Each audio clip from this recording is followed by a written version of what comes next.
in this moment, in this moment, and in this moment. Knowing that the divine is not in the past and not in the future. The divine is right here. Life is lived in this moment, in this moment, in this moment. Knowing that this talent show is the activity of God, that the divine flows through us all. We are all one in this beautiful expression of individualized talent. Knowing that this evening flows beautifully, perfectly in every way. Knowing that it is funny, miraculous, beautiful, songful, just the perfection of God. Knowing that everyone opens to the love, the talent that is on this stage and has fun. That we just enjoy ourselves. Just sit back, enjoy, and relax. And in this relaxation, we say, and so it is. So it is. And so it is. Thank you, Paul. My pleasure. So, as mentioned, we're getting started. I'm not sure. There are a couple of folks.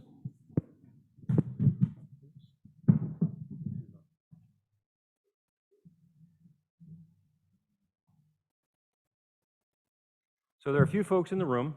We will have more. I'm trusting we'll have more. There's one coming in now.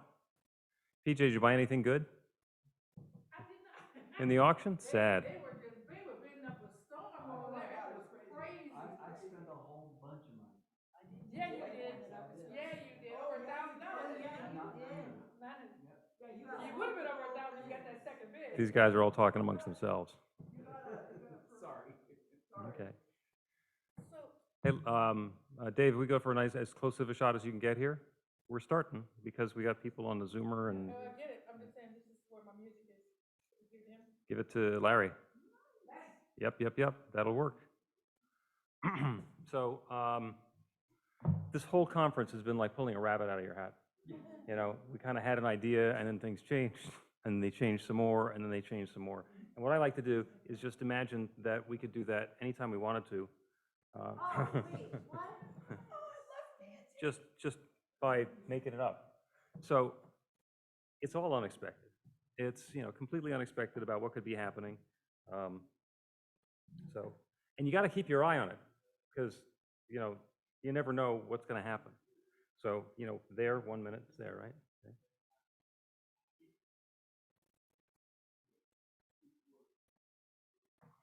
Low.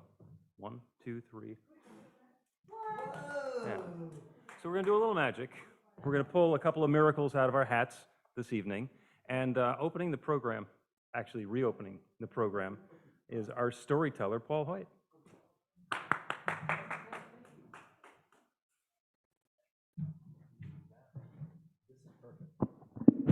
Can you hear me? So my talent is storytelling, and I got it from my dad. He told stories. He was in World War II. He's a pilot in World War II. And he was amazing at storytelling. I was in Dallas at the time, and my dad had moved up to Washington State, and he came down to see me for a week and other people. And the first night he was there, I was working in a bar. I was a bar manager in a bar. He came in. I introduced him to some of the regulars. And I said, stay here, Dad. I got to go upstairs. I got to do checkout and stuff like that. So I went up there about 15 minutes. I come back down, and there are 10 people standing around my dad. And he's telling this story, and he's got them in the palm of his hand. They're just mesmerized at every single word that this man is saying. And I stepped back and I went, oh my God. And that was my dad. He was just electrifying. People were completely drawn to him. So my story is one of my favorite stories of my life. He was a brilliant pilot. My dad was one with the plane. And we're talking commercial airliners. I hate to say it for my dad, but it was his life. It defined my dad. So he says to me one day, he says, "You want to fly with me today?" And I went, "Sure." So he was flying for Southwest Airline, and at that point, Southwest only flew in Texas. That was their agreement. That was the only way they could get their charter, was flying in Texas. So you flew from Dallas to San Antonio to Houston, Houston to Hobby, that 3 run. And for like $49, you could fly round trip. So everybody in Texas was doing it. So we started at like 4 o'clock in the morning. We got up at 4 o'clock in the morning. We're at the airport by 4:30, something like that. And we're in the hangar. And my dad's checking out the airplane. Just, he's not a mechanic, but he's checking out the airplane. So we get the airplane out on the tarmac. I'm in the back with the passengers. So we make 3 or 4 runs. It's lunch. My dad says, "We're going to lunch." So we go to lunch. I don't remember what airport it was. And I remember to this day, we didn't say a word. That was my feeling. We didn't say a word the whole time. So we go back to the airplane. We fly off to the next place. And at about 3 o'clock, everyone stops. The plane's empty, and all the stewardesses and my dad and the co-pilot start pulling up the seat, the handrests, the armrests, and lying down and getting blankets on. And I'm going, "Okay, I guess we're taking a nap now." So we nap for, I don't remember how long, and then everybody gets up and we're off flying again. And my dad never explained that. All I could figure was that they took a nap in the afternoon because it was a long day. So it's nighttime, and this whole time I've been flying, with the passengers and stuff, and the stewardesses were great. They would give me whatever I wanted, and it was wonderful.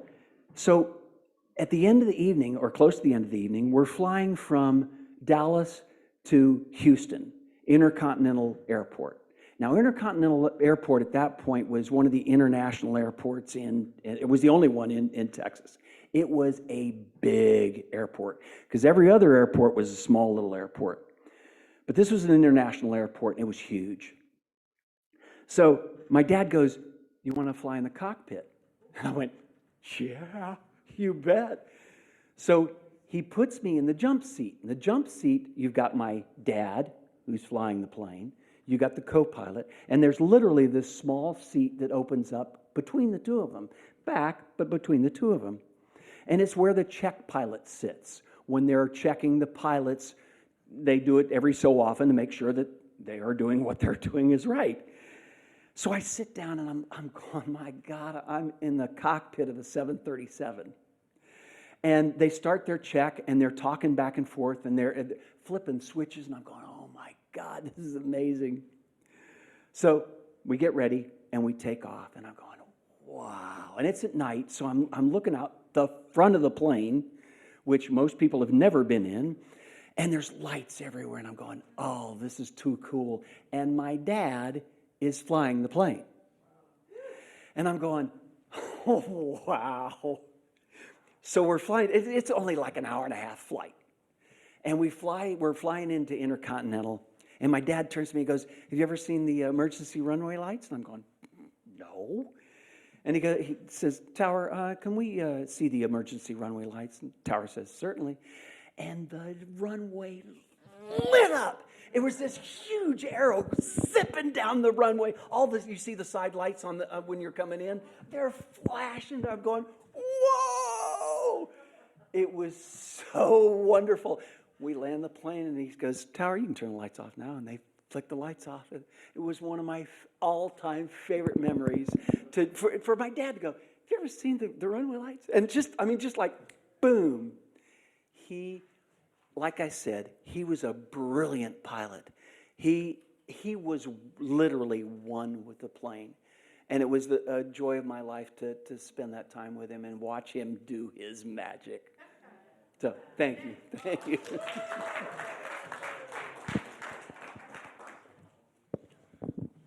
Thank you, Paul. And this is not meant to be offensive in any way, Elizabeth. What's your talent? Didn't get it written down. What do you want to do tonight? We're going to skip I'm going to participate in Oh, okay, that one. All right. Well, up next is a surprise from the interwebs. It is our longtime friend, Jim Wade, who I met more than 20 years ago at the Center for Conscious Living when I was studying with Reverend Carroll, who put the hood on me for my doctorate today. So closing the loop back up there, Jim is going to sing a song for us, and we're going to make sure that the audio is all working properly, original sound and unoriginal sound and original Jim.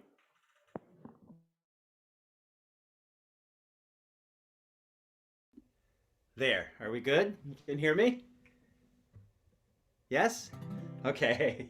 Now, I was told that to do a song that I would never do in church. I've done a lot of songwriting in my life, so this is a song that is most definitely one I would not perform in church. And it begins by posing a question.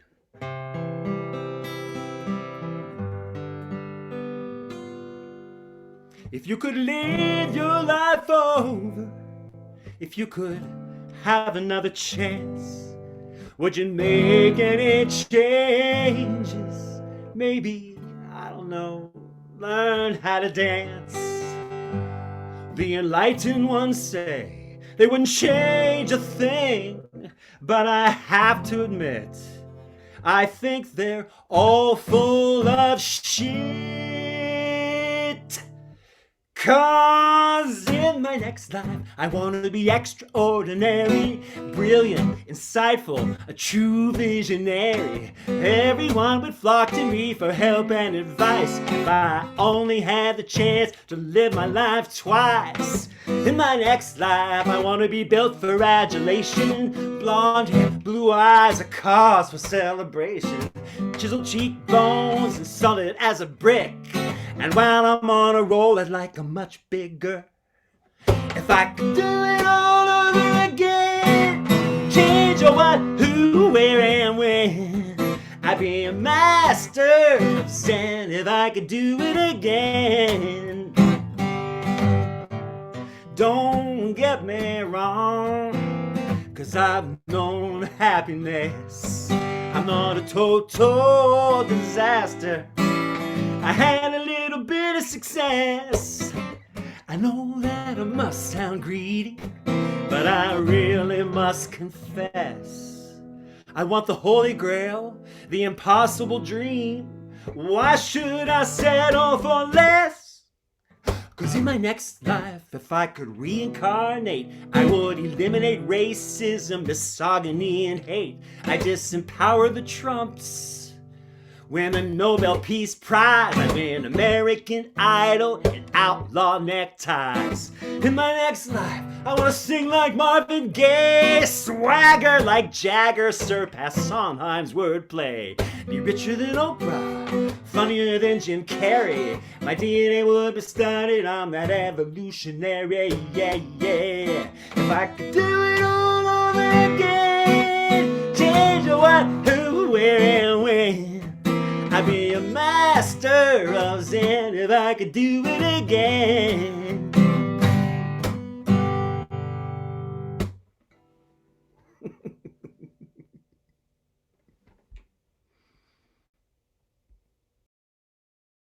Okay, ministers, any of you have the nerve to have that one in church? We'll get back to you.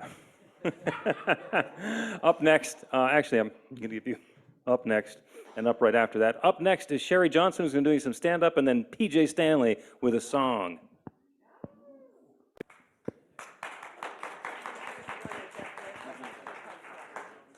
Should be on. Hey there. Am I not on? How do I turn this on? I'm on? Okay. It's turned up. Is that better? Okay. Now, before I was a minister, I taught college, computer science. And I think the very best prep I had for that job was doing stand-up. Because you got to get their attention before you can teach them anything.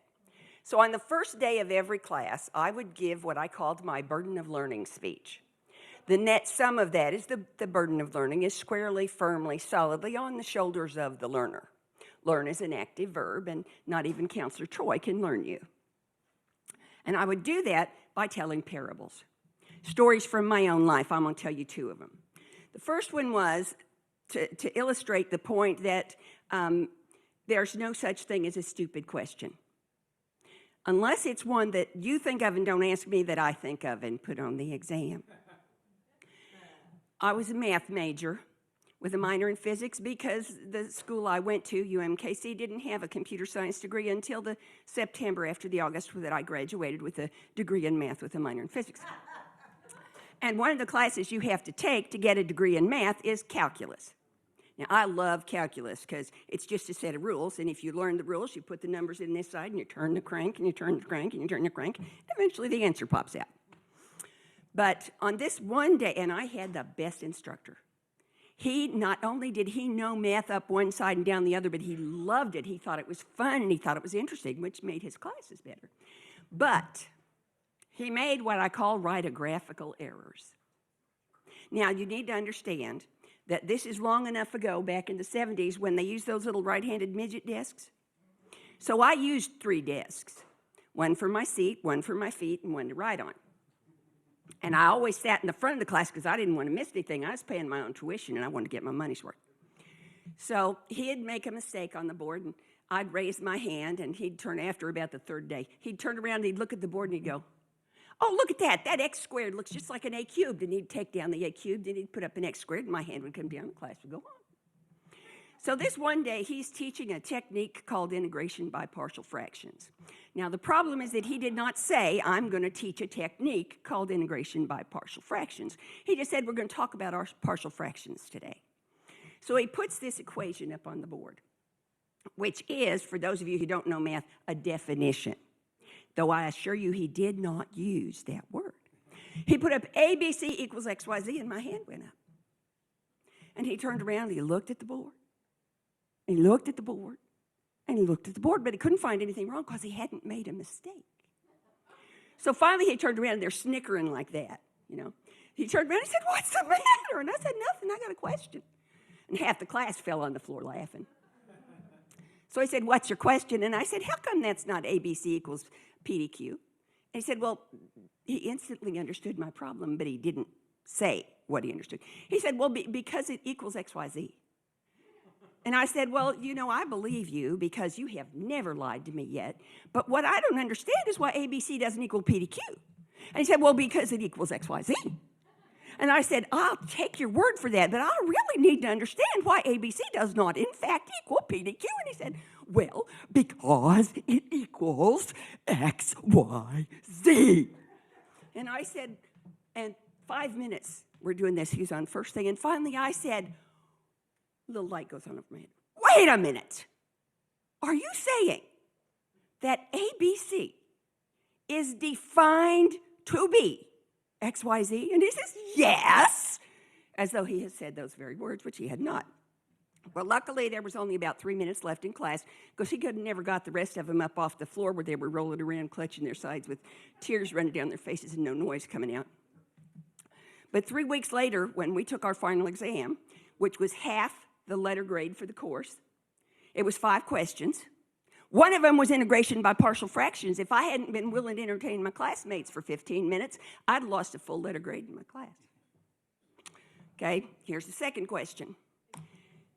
Never be afraid to ask a question, because there is very little chance that if you need to know the answer, there are not at least 5 other people in this room who need to know the answer. 4 of them because they don't have any idea, and the 5th one because he thinks he knows and he's got it bass-backwards. And here's the story for that one.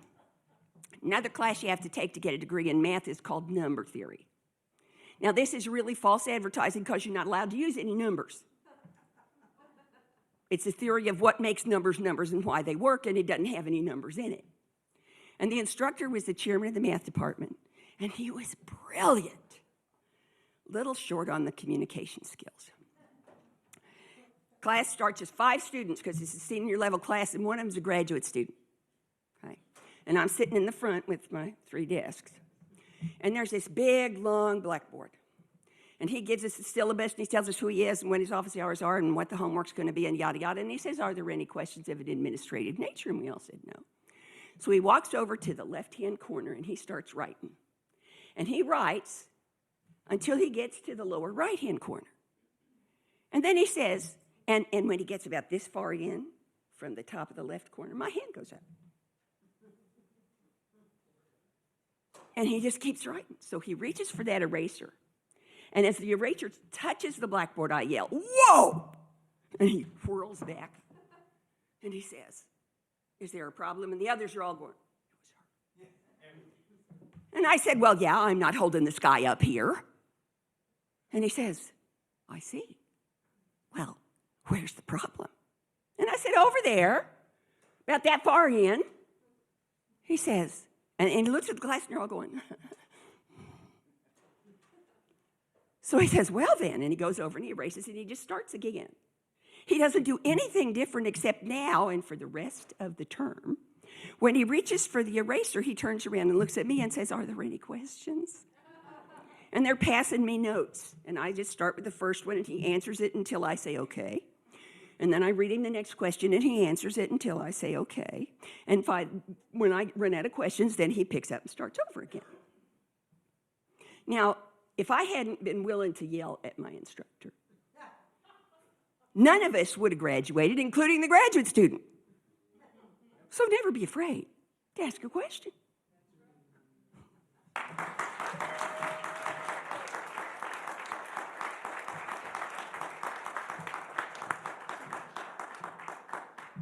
So run sequence. PJ is up now, and then after that, Daniel Namod.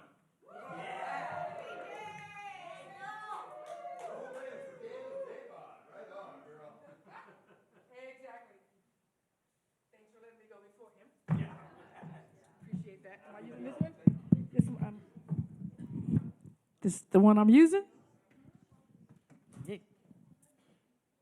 All right, how's everybody? You guys full? Are you broke? Yes. Good. Anton thanks you. Thank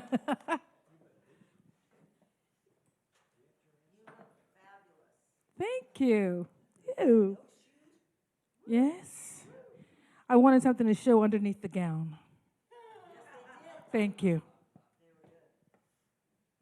Hey, everybody on Zoom. Thanks for being here. Thanks for waiting. Appreciate you. We ready for the band?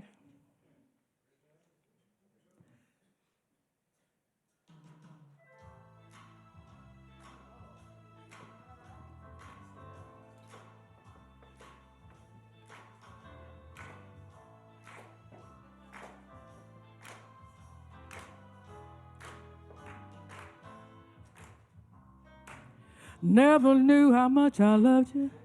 Well, I never knew how much I cared. But when you put your arms around me, I got a fever that's so hard to bear. You give me fever, yeah, yeah. In the morning, fever all through the night. Fever, come on, baby. You know I'm gonna treat you right. Sun, it lights up the daytime, yeah. The moon, it lights up the night. I light up when you call my name, and so you know I'll treat you right. Now give me fever, yeah, yeah. In the morning, fever, all through the night. Fever, yeah, yeah. I'm your baby, you know I'll treat you right. Romeo, he loved Juliet. Julie, you know she felt the same. And when he put his arms around her, he said, "Julie, baby, you're my flame. Now give me fever, ooh, with your kisses, fever, when you hold me tight, yeah. Fever, yeah, yeah, I'm your missus. I'm gonna treat you right. Captain Smith and Pocahontas, they had a mad affair. And when her daddy tried to kill him, She said, Daddy, oh no, don't you dare. He gives me fever, yeah, yeah. With his kisses, fever, when he holds me tight. Fever, yeah, yeah. I'm his missus.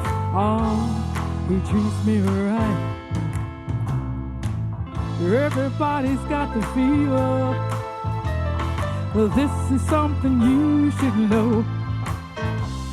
Fever, it's not such a new thing. Fever, it started long ago. Now give it fever.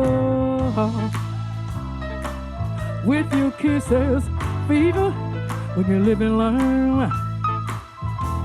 Fever, oh yeah. It's such a lovely way to burn. Listen, baby, to my story. Now this is something you should know. Fever, it's not such a new thing now. Fever started long ago. Now give me fever. Ah, with your kisses.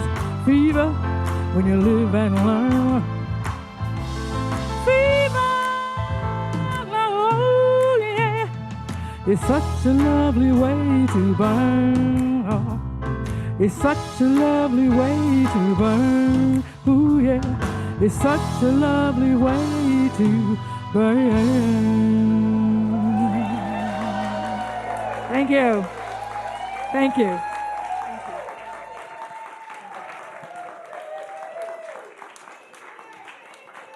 Thank you, PJ. Woo! Woo! I should tell you who's on deck after Daniel. After Daniel will be Robert. Robert and his camp clownery or something. So I am eternally impressed by Daniel Nahmod. This man says yes. I come up with an impassioned idea, he says yes. I come up with a request, he says yes. I say, you want to perform on our talent show? He says, yes.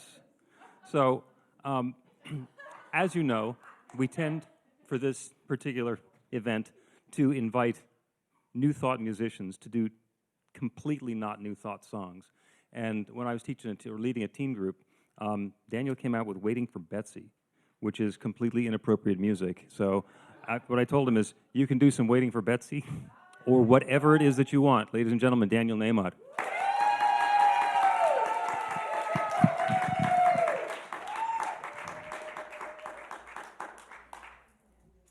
And now a song that will cause you to worry about me and my most important relationships.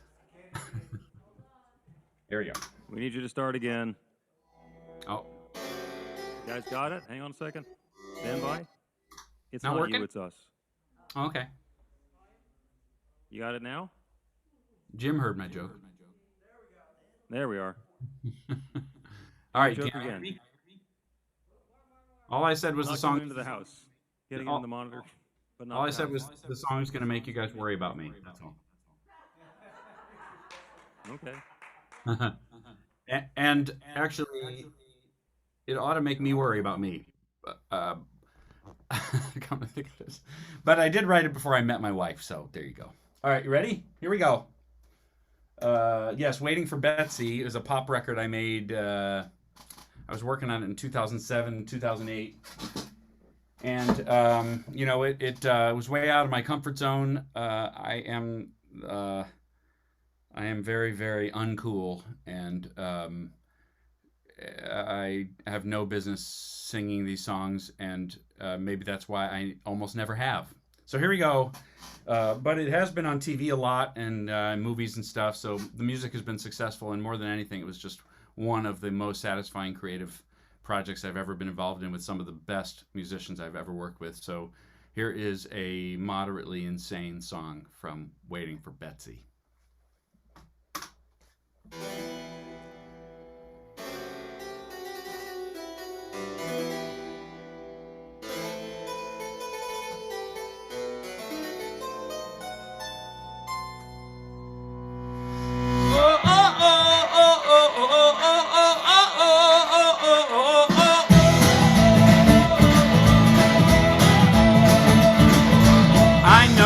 she's no good for me. All my friends can clearly see she's no better off, it's true. I'm so wrong for her, it hurts me too. So you keep asking why. Well, it's complicated, but I'll give it a try. Why are we together? Cause we couldn't break up. We couldn't break up. We couldn't break up. Why are we together? Cause we couldn't break up. I cry and she come over. She cry and I come over. So why are we together? Cause we suck at breaking up. And breaking up. There's no line she hasn't tried.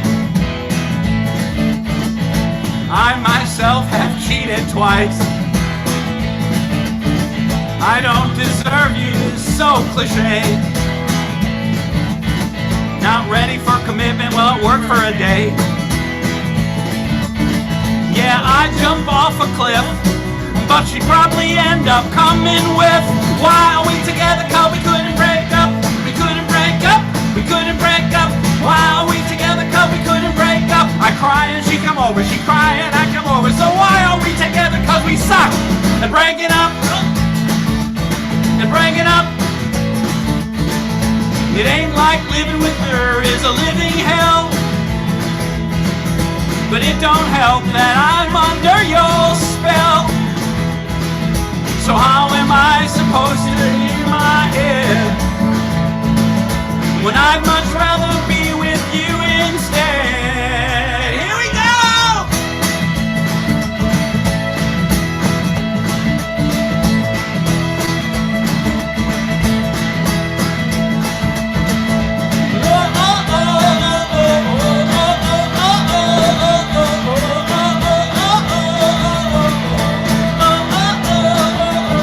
So you got a better way.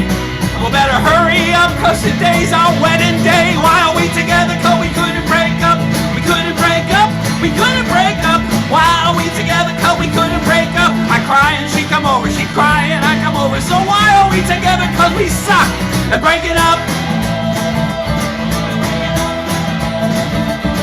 I cry and she come over. She cry and I come over. So why are we together? Cause we suck at breaking up. Oh, oh, oh. And breaking up. Oh, oh, oh, oh, oh. And breaking up. Oh, oh. And breaking up. Whoo! There you go. Thank you, guys.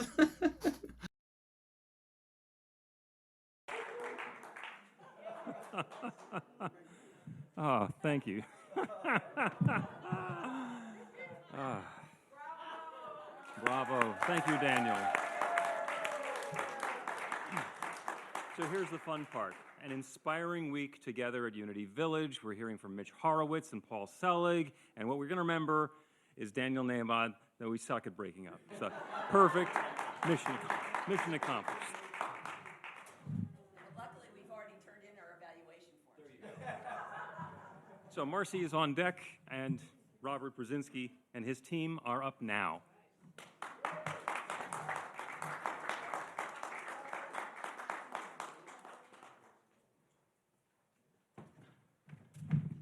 Well, I will have to say first and foremost, I'm now officially jealous of PJ because I'd much rather open for Daniel Nahmad than follow him.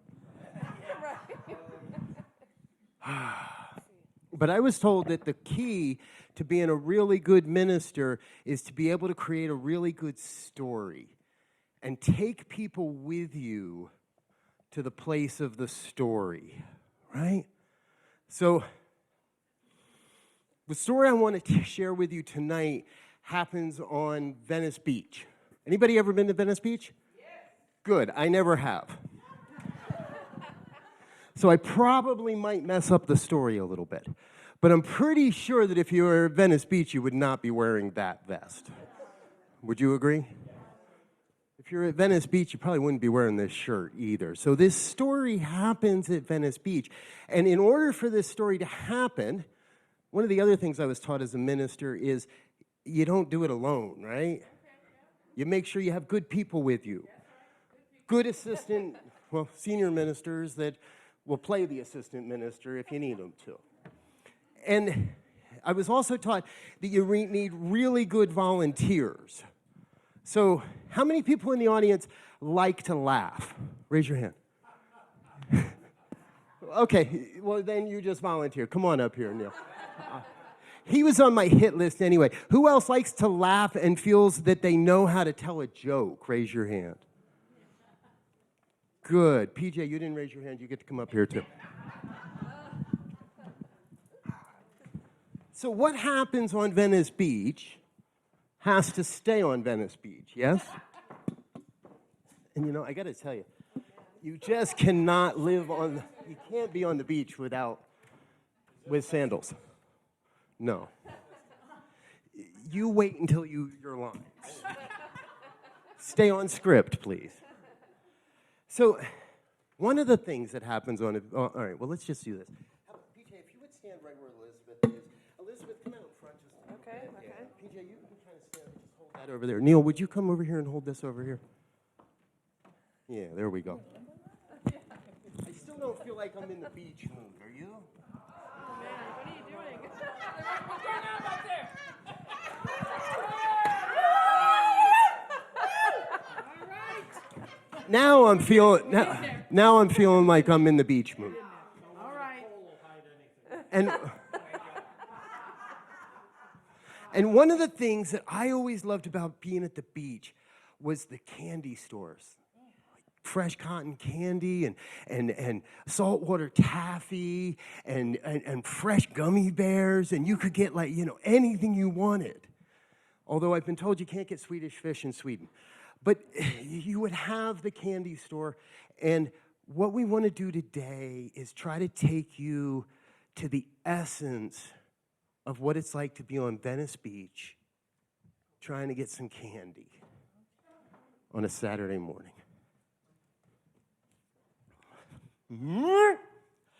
Oh my God, what a beautiful day. The sun is shining.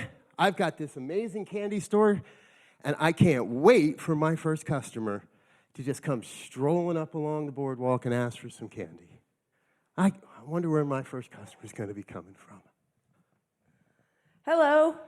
Hi, how are you? I'm great. How are you? I'm very good. Would you like some candy? I would love some candy. Perfect, because this is a candy store. I see that. So what kind of candy would you like? I would love some Whoppers. Whoppers. What are Whoppers?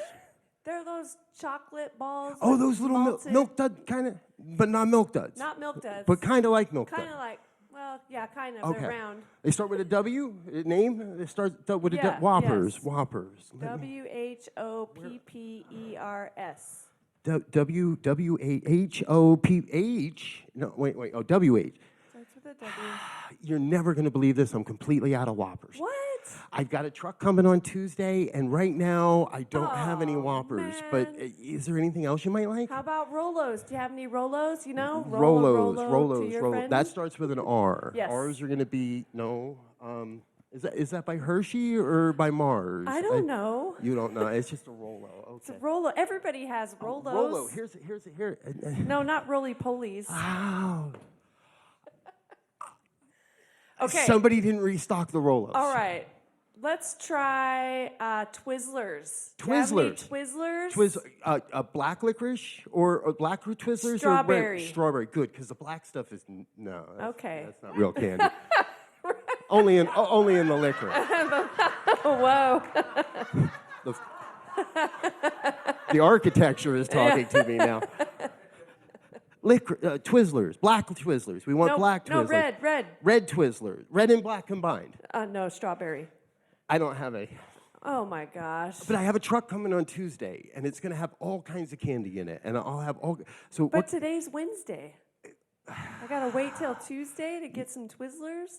Yeah. Okay. What Let's else? make it really easy for you. How about a Hershey's chocolate bar? Hershey's chocolate bar. Everybody has those. Everybody's got a Hershey's chocolate bar, Right? right? Not Yeah. a Willy Wonka chocolate bar. No. Because I got one of those gold tickets. Oh. But you want a Hershey's chocolate Just a bar? regular old Hershey's. I got a Hershey's chocolate bar here somewhere. Oh no, you're kidding me. I'm gonna have a Hershey's chocolate bar on Tuesday. Oh man. What kind of candy do you have? Oh, that's easy. I got 2 suckers and a stick.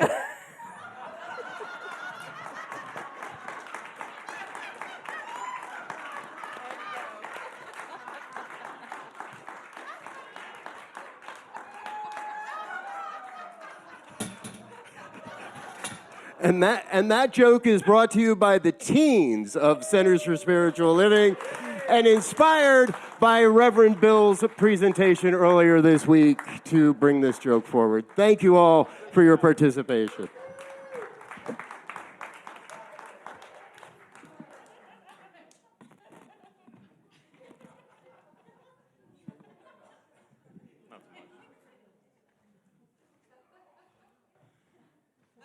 Congratulations on your maturity, PJ.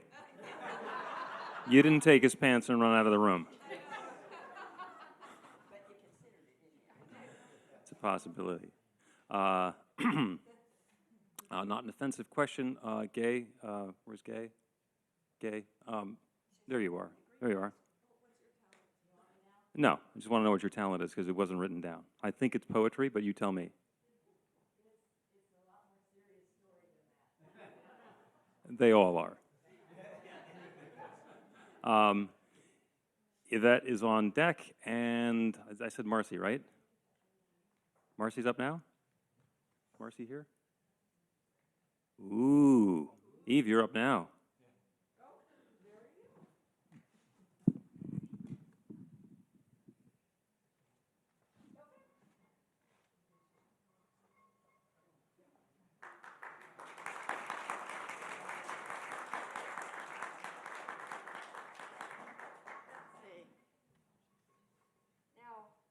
Can you hear me without the microphone?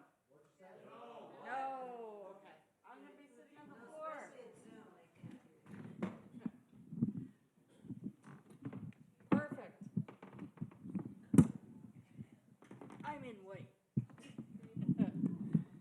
Thank you.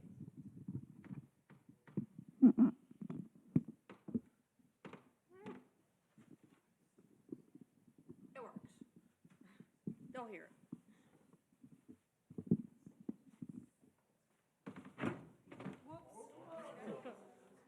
Nope, didn't hurt me. Just the chair. Sure, yes. That was it. All right. So this is, well, let's see. There we go. Can you hear me? Okay. So this is a practice. Oh. Tick, not Han. What she said was tick, not Han. Okay, so this is a practice that comes from Thich Nhat Hanh, and it's a bell invitation, and it's a bell practice. And the first part is to concentrate on the positioning of the stick in my hand. And first, I wake the bell up by touching the rim very lightly with the stick. And this brief sound tells everyone that a full sound of the bell is coming. And in the moment that the bell sounds, it reminds us to return to our breathing in the present moment. When we hear it, we stop thinking and pause and breathe consciously 3 times. If body, speech, and mind are quiet, in harmony, when the bell is invited, the sound will be solid, beautiful, and joyful. And this will help the listeners to wake up to the present moment. Body, speech, and mind in perfect oneness, I send my heart along with the sound of the bell. May the listeners awaken from forgetfulness and transcend all anxiety and sorrow. hearing the bell. Listen, listen. This wonderful sound brings me back to my full self.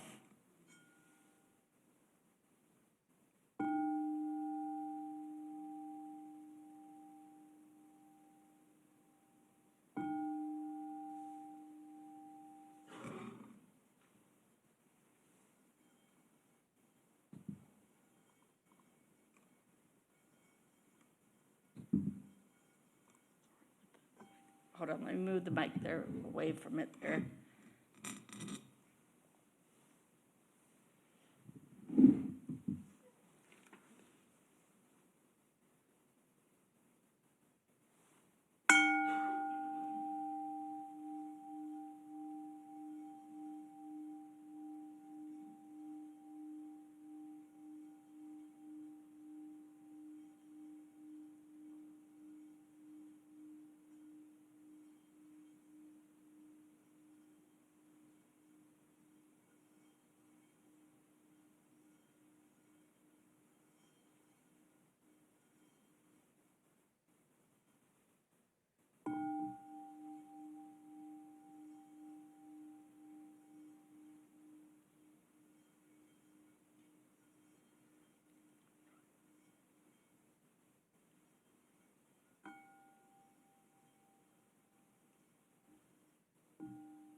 Thank you, Yvette. Gabe Beauregard is on deck, and up now is Martha Creek. Quickly.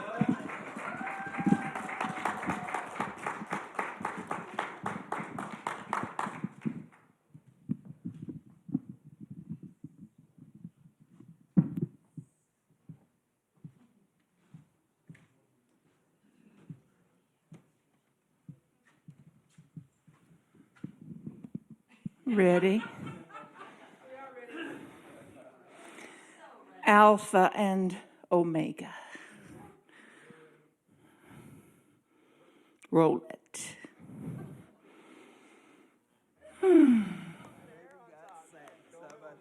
Check.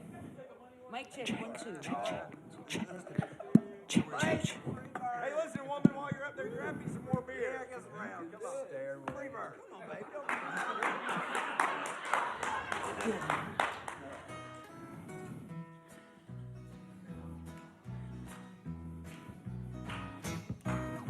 I went down to the mall and bought a voodoo doll. It's amazing how much it looks like you. Stick a pin here, stick a pin there, chop off all that long brown hair. Honey, I got all the tools to remove the family jewels. 'Cause I hate your lousy, rotten, stinking guts, but I'm not bitter. You ran off, you stupid schmuck, and boinked our babysitter.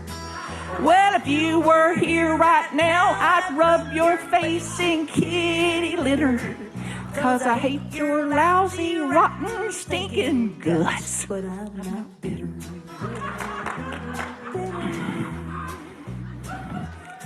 Ain't that civilized?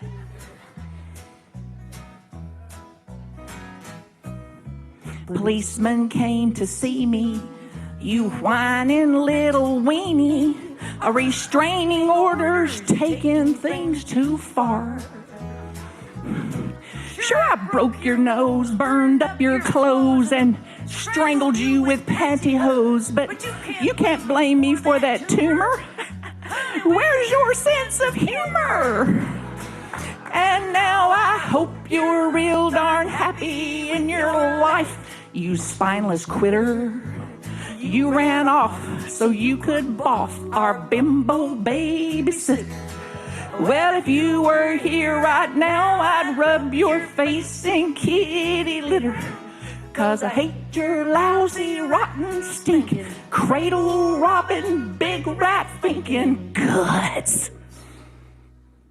But I'm not bitter.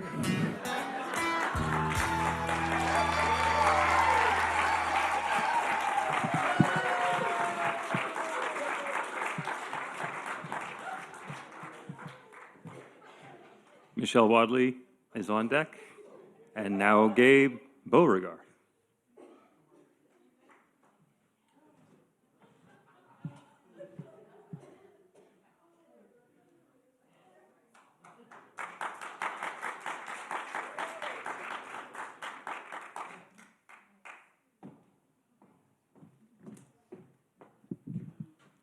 Well, this isn't real funny at the beginning. It's more a story about life. It's a story that I was reminded about as I was sitting in Jerry's workshop. And some of you know that my 39-year-old son recently passed of cardiac arrest very suddenly. And I have 3 little vignettes that I want to share with you. And I'm going to start with the not so fun one first. And this was when we were in the ER room and Burke had passed, and his wife had tried to resuscitate him in the middle of the night, and came in and she said he didn't make it. So saying goodbye, telling him I loved him, telling him I thanked him for being in my life. And they have a 3-year-old daughter. And Lindsay said, I don't want Adeline to come in and see him. And I said, yes, I think you need to have Adeline come in and see him. And so they did. They brought Adeline in and say goodbye to Daddy. And but I like Daddy, was her answer. And I watch Adeline. I've been there Monday through Friday for the whole 2020 because they both work out of the home. And I've told Adeline when there's like a dead bug or something that, yeah, that's a body, that's a physical thing, but the spirit is living on. The spirit has left, but it's still here, it's living. And so we reminded Adeline of that Daddy's spirit is still with us. It always will be with us. You want to talk to Daddy, Daddy will be here for you, always. And so that's the basis of what's why I'm going to go on with what I'm telling you. And then, so that was the first thing. The second thing was that about 2 weeks later, I'm kind of going in reverse order, but I just wanted to share with you the thing that it was the end result. Anyway, so about 2 weeks later, I'm with Adeline, and what reminded me of was that Jerry, in his workshop, he used the word frolic. How many of you have frolicked? We don't use that word very frequently, right? So Adeline's other grandparents are down in town. They're from Redding, and they're down in San Diego. And evidently, Grandma Sonny said something to Adeline about frolicking. And Adeline goes, "Oh, that's the dragon song." Because Adeline has any questions, I bring up my phone and I put it on, I Google it. And so a lot of times I sing Puff the Magic Dragon to her. And so she wanted me to play Puff the Magic Dragon. So she's sitting on my lap, she's 3.5, and I have my phone in front of her, and the Puff the Magic Dragon song is playing. And I don't know if you remember at that one point, it's about the third verse or so, and one gray night it happened, Jackie Paper came no more. Painted wings and giant rings make way for other toys. One gray night it happened, Jackie Paper came no more. Puff that mighty dragon, he ceased his fearless roar. And as it was playing, I started crying. I'm, ooh. And Adeline turned back around and looked at me, and she said, "Why are you crying?" And I said, "Well, I used to have a little boy, and that little boy's not going to be here anymore." And she looked at me, and she said, "But his spirit will be." And so to back up just a little bit before that, now this was when Burke and Lindsay, they were going to move. They had they have a little house, 2-bedroom, 1-bath home. In fact, when Adeline came to visit me, I've got 3 bedrooms, 2-bath, a garage, and they live in North Park. I don't know if you know anything about San Diego, but North Park has little homes. And Adeline came to my home, and we went to the back bathroom, and she goes, "Why do you need 2 bathrooms?" Anyway, so, gosh, where was I going with this? I got sidetracked. So what happened is they were going to sell that house. Well, they were going to rent it out, and they were going to get another house. And they decided with the pandemic, no, we're going to buy a motorhome instead. And so, so what they did is they bought a motorhome. And they were camping all over the place. And in San Diego, there's a place called Silver Strand, where it's just a big parking lot, basically. And Burke and Lindsay would never go to Silver Strand unless they could be on the front row, because there's a front row, there's middle rows, and the back row.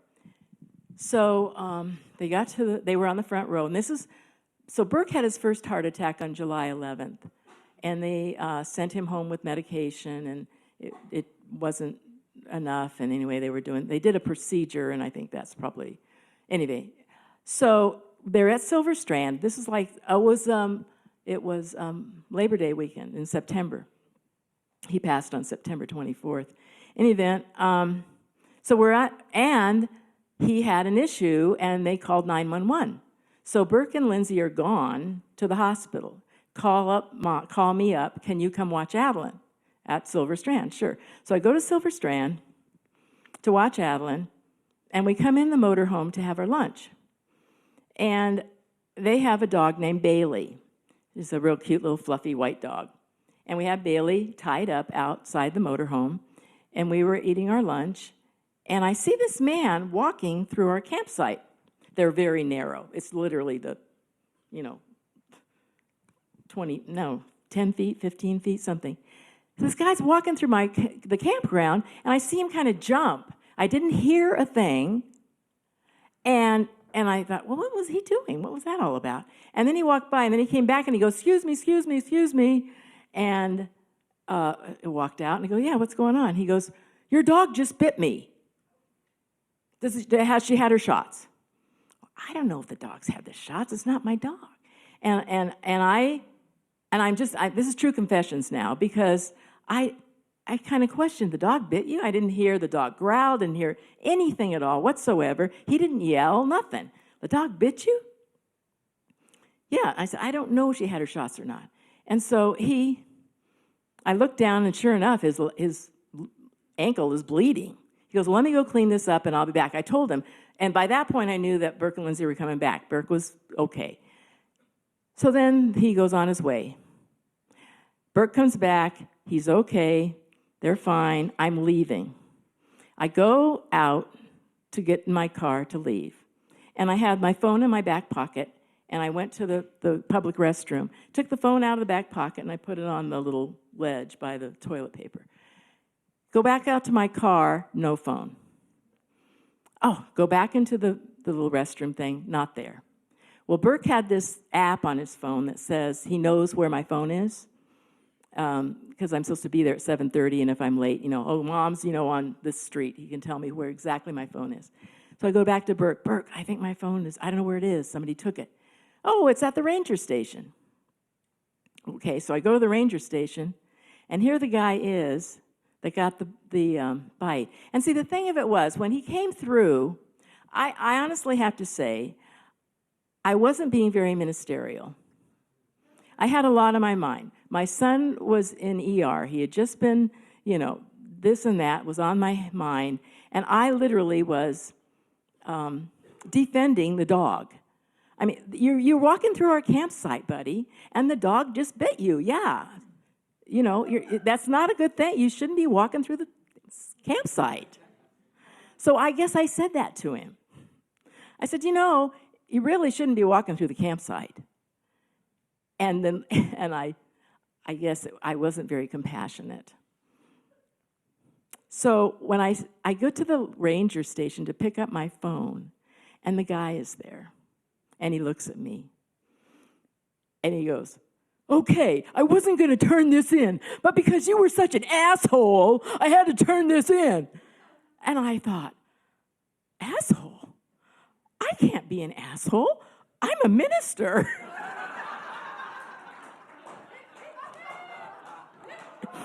I didn't say that to him, but I'm thinking that, you're calling me an asshole. What? So I just want to let you be aware that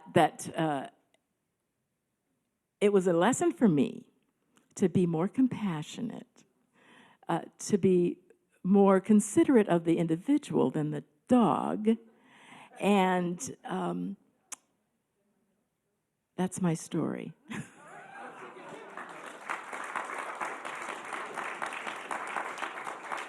I just want to finish with one little thing. Am I past my 5 minutes? I want to just give you my theme song. I'm always finding rainbows, knowing good comes my way. My dreams can always be fulfilled as I love each day. Some fellows look and find the bluebird. I always look and find the sun. Some fellows make a winning sometimes. I always know my good will come.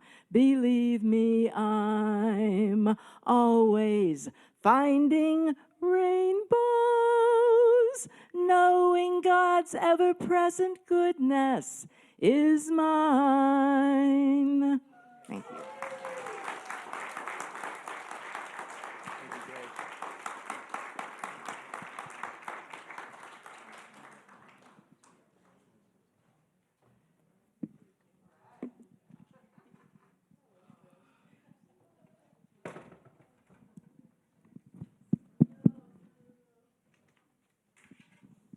Is anybody going to compliment my shoes? Hello, got number 2? All right. I'm all about comfort. What was that? So Michelle Wadley is up now, and after that will be Mary Beth, And then closing us out after that, Melissa and Z with a song. Punchy and wonderful. Michelle Wadley is doing a talk on the theory of religious science in 6 parts. Enjoy.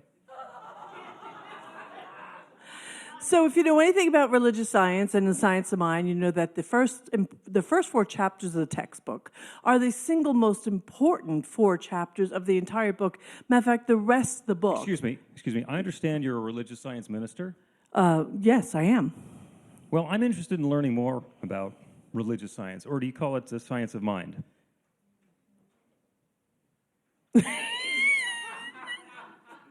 Wow, you jumped. Either way, it's just fine. Okay, tell me, is there a fundamental belief of religious science? There is one. Great, so tell me about your belief. There is one. It's nice to know there is one, but what is it? That's it. That's what? That's our belief. Are you going to tell me your belief? There is one. Yeah, you said that before. And we believe it. You do. Every bit of it. So all you're going to tell me about your belief is there is one. What else do you want to know? I want to know about the spiritual belief of a religious scientist. There is one. So you're not going to tell me. Is there like a secret handshake or something? We have no secrets. Everything is open to everyone. Including what you believe. Especially that. So what can you tell me about your belief? There's one. And that's all? That's all there can be. And you think that's all I need to know? For many people, that's enough. Well, what if I want more? Is there a book where I can learn about religious science? The Science of Mind. Don't you call your practice religious science? Of course. So is there a book about religious science? The Science of Mind. Great. You have 2 names. You can't even tell me what you believe. There is one. There's only one, not 2. And you call it religious science. Yes. Okay, then what's the book about religious science? The Science of Mind. I thought you said it was religious science.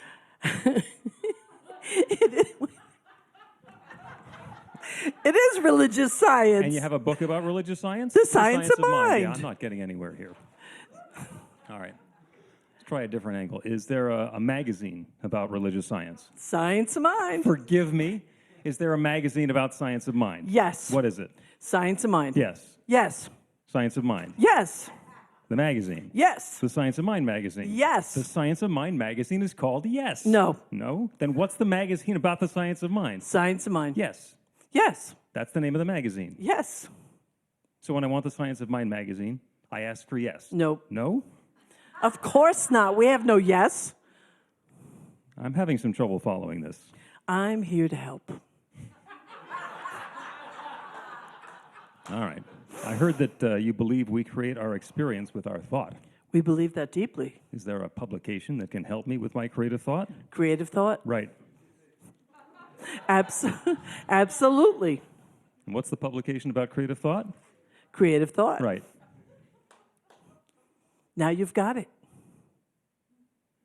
I've got what? Creative thought. All I've got is a headache. We can help with that. You can help with a headache? We can help with all sorts of things. Wow. What's the treatment for a headache? Treatment? Yeah, for a headache. Of course. So what's the treatment for a headache? Treatment. Yeah, that's what I want to know. And now you've got it. The treatment for a headache. Absolutely. That's it? The treatment for a headache? Absolutely. Isn't absolutely a vodka? Vodka will not help with a headache. Then tell me about the treatment. Yes, treatment. That's it. Absolutely. But that won't help with a headache. Treatment works wonders for a headache. So who administers this treatment? A bartender? Of course not. Treatment is provided by a licensed practitioner. Licensed practitioner? Really, how does someone become a licensed practitioner? They study to learn practitioner consciousness. Okay. So how many practitioner consciousnesses do you have? There is one. One consciousness. Of course. Only one? There is one. Only one. Is this course brand new? It's been taught for many years. So after all these classes, how many practitioner consciousnesses have you got? There is one. There's only one. There is only one. And you're proud of this? It's what sets us apart. You guys have a lot of ministers? There are many of us. Do you ever have 2 ministers speak at the same event? Sure. How do you decide who's on second? Who's on first? But that's a different comedy bit. Yeah, thanks for your time. I'm going to go find a Wiccan so I get some straight answers.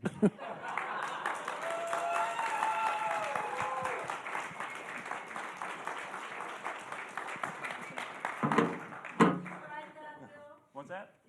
I did. I wrote that back. And there are damn few people left who remember creative thought. Not forgotten. No newbies. Mary Beth, some poetry.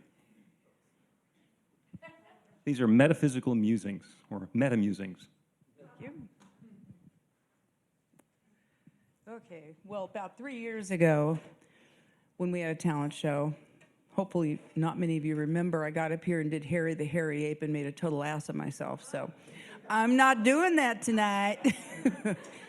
But what I'll share with you is I have had moments in my family, which maybe you can relate to, where I have a family that is in the process of separating. I have grandchildren involved. It's very emotional. And I have had my moments. And I get phone calls where hair's on fire and I'm trying to stay really spiritual. And then I am not always doing a really good job of that. So what started to happen for me when I was working with what in God's name am I going to do to get through the night at times, I'd wake up in the middle of the night and I started getting these poems that would come through me. And so I began to write these cathartic things that I have now called meta-musings. I've now written over 30 of them, but I promise I won't read them all tonight. But I'm going to give you a sample of a few of them. One of the very early ones I wrote goes like this. And it's just kind of the thought about how this other person is feeling. My life sucks. It's the truth. And I'll show you why.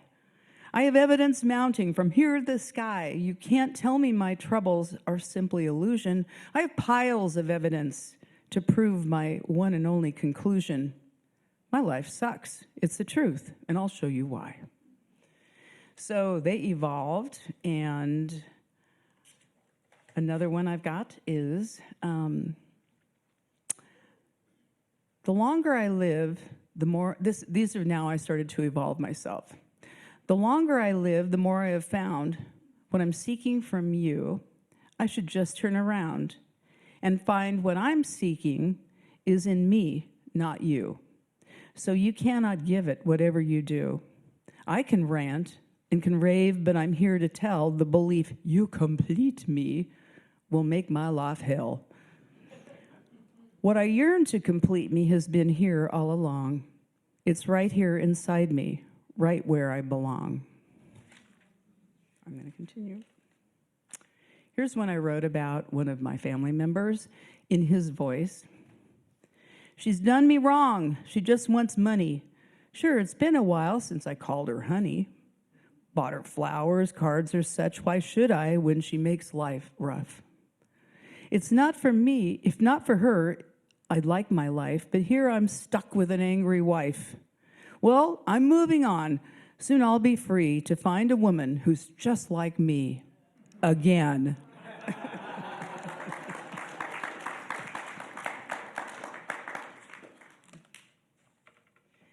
And they evolved because what I began to do is realize I could take my principle and just enjoy writing these poems, writing principle in sort of Seuss-like fashion. So here's another. When you're mad at the world and want someone to blame, just look in the mirror and out loud say your name. No other being is the matter with you. No one else can decide what matters but you. You choose where to work, where to play, where to live. You choose how to take and how much you will give. But one thing is certain, whatever you do, what you give out to life is what life gives to you. So if you're withholding, thinking you are so clever, and give only a bit, I'll give you one better. Begin now. Give from joy. Right now is the start. To give all you can, freely, from wallet to heart. You can't outgive life, whatever you do, for the more you give life, the more it gives to you.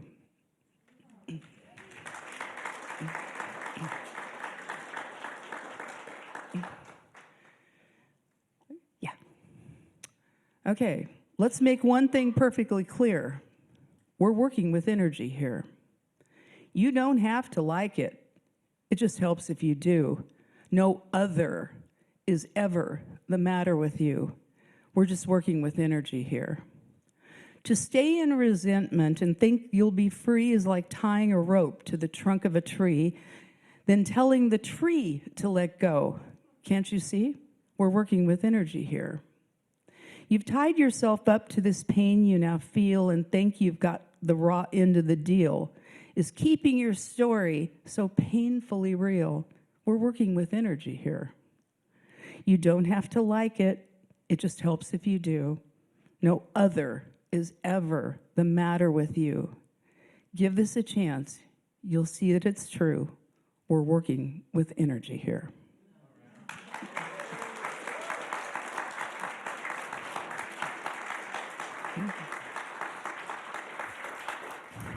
I'm so much calmer than when I did Harry the Hairy Ape. Oh my God, that was horrible. Thank you, Mary Beth. They evolved nicely. Melissa and Z. Anybody ever call you Z and Melissa, just to change things up? Okay. Yeah, it's late. It's a Z and Melissa. It's a funky time. Do we have the track ready? Do we think? What do we think? Larry? Yeah? We got it? Okay. We got it. So we didn't totally follow instructions because this is technically a New Thought song, but we never perform it on Sunday mornings because it's kind of weird. So we thought it would maybe fit the bill. All right. Wait, so, can I give a shout out about it though? A little ad? Sure. Because it's a song about meditation, and there's a video. We have a music video of this.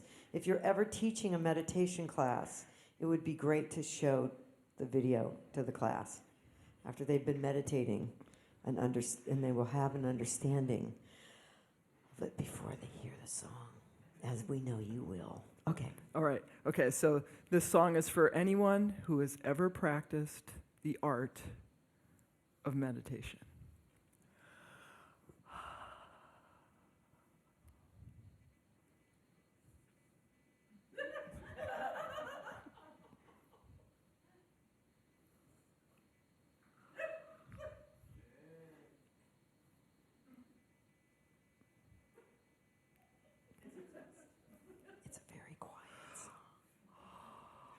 It really is a song.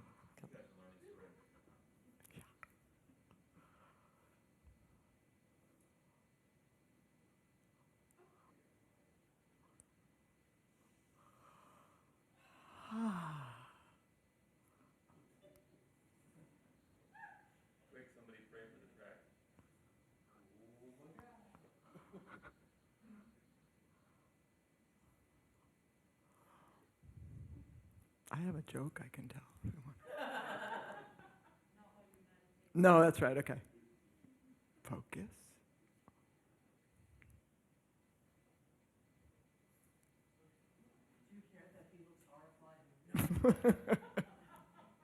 I'm trying to meditate.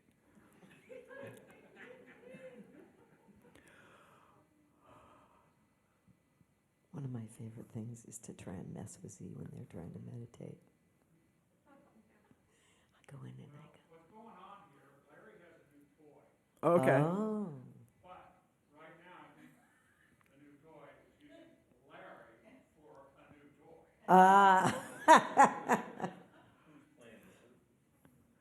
I really do have a really good joke. Should I tell my joke? Yeah, while we're you waiting? should tell your okay, joke. all right. I'm going to sit down. Okay, so this whale walks into a bar, and he sits down next to his buddy, and he says,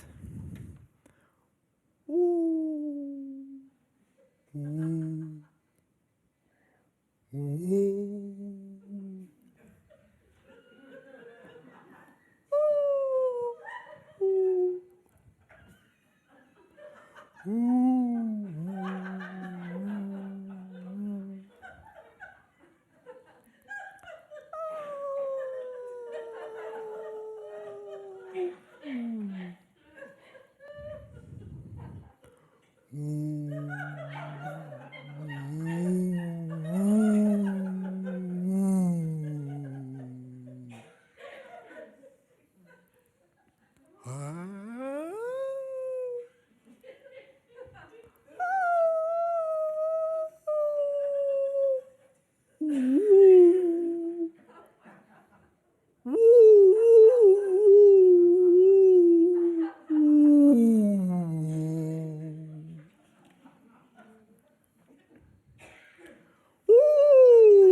And his buddy says, dude, you are so wasted.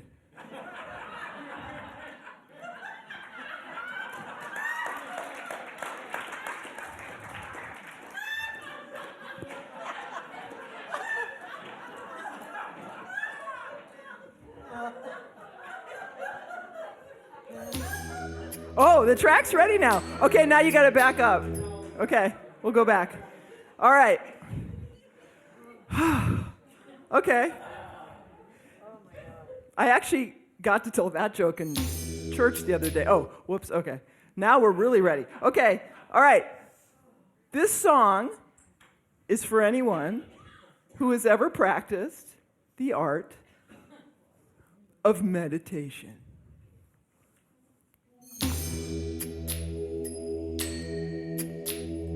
Thoughts and feelings and fears. Oh my, how can I sit still when I want to cry? Or maybe I should have a piece of pie. This is too hard, I don't want to try.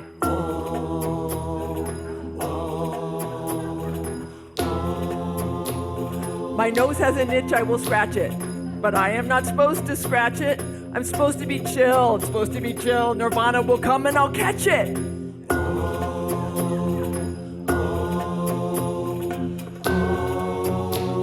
My nose still itches, and now it kind of twitches. If I don't do this right, I won't see the light, but now my nose itches and twitches. This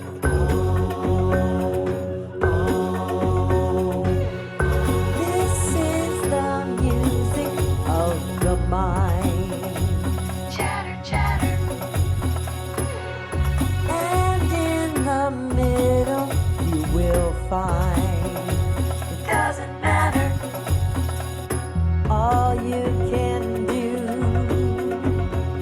is carry through with the practice of the music of the mind. Oh, oh, oh. What should I have to eat? It's too bad I don't eat meat. Because if I did, I could have squid, but I hear it tastes like feet.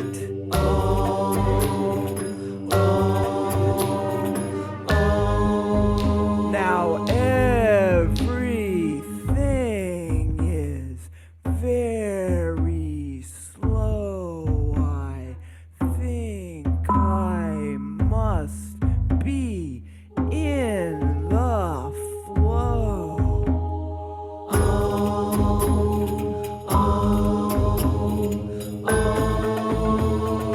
Oh my God, that was hot.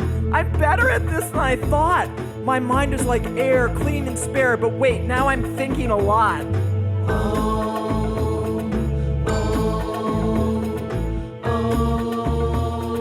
This is too hard, I should quit. I can't get the hang of it. I try and I try, but my mind just flies. It's because I'm a nervous twit.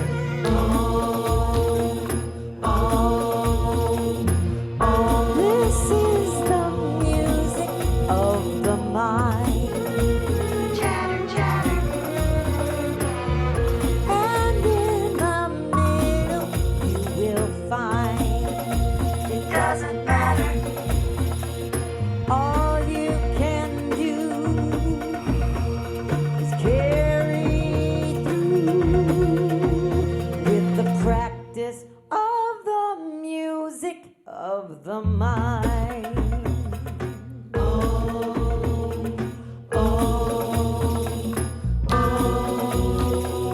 No, I'm not gonna quit. I'm getting the hang of it. Yes, my mind strays for days and days, but I come back to center and sit.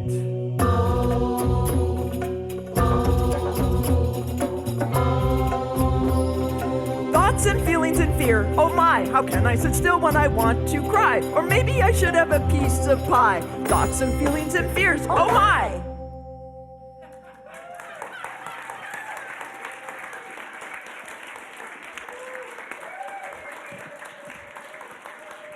Thank you. Oh, perfect and worth the wait. Wasted. It's funny. So I have to tell you guys about checking out tomorrow, but I heard two different stories. So, Martha, what's the story about checking out tomorrow? Sessions at 9:30. 9:30 instead of 10. Disregard your program. 10:30 is our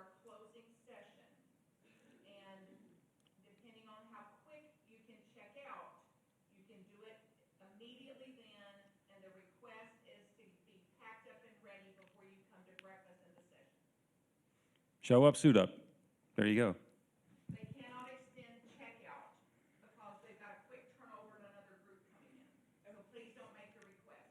And when do we have to be out of this room? By noon? Before we go to lunch. Okay. Yeah. Cool. Any questions? Yeah, checkout time is 11. Another question. You in the shorts. What is the meaning of life? Get back to me? But thanks for asking. I like that. So we're gonna do a closing prayer, but I want to introduce a friend of mine because you know that there's only one, and that means that the one shows up in lots and lots of different ways. So I have this friend Manny. He's from South Philly. He's going to do our closing prayer. So it's really good to see you guys here.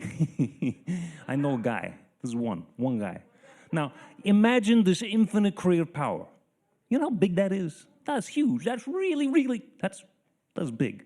Okay? And it is everything, and it's everyone, and it's everywhere, and it's even you over there. I mean, it's everything.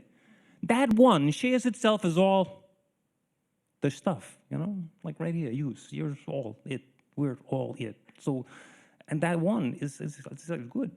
I mean, it's really good. I mean, great, fabulous, wonderful, great, excellent, perfect. And there's only one. So that one is right here, and it's right now, and it's me. And it's him. And it's yours. And it's us all. Because that one is right here and now. And it's always, unfolding, revealing itself as new stuff.